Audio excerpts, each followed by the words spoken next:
श्री स्वामी बटाटा घेतला आहे, हळद पण झाली आहे, इकडे कांदा आणि कोथिंबीर आहे, आलं लसूण आणि खोबरं घेतलेली पेस्ट आहे.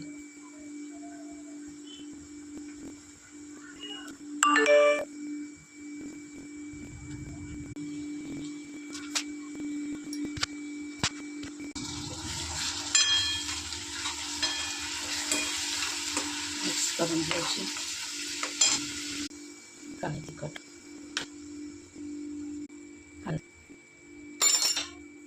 ग्रेव्ही छान तळली गेली आहे.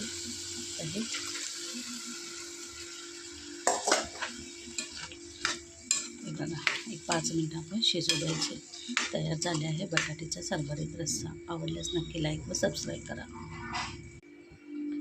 आवडल्यास नक्की लाईक व सबस्क्राईब करा. मस्त खा, स्वस्त राहा.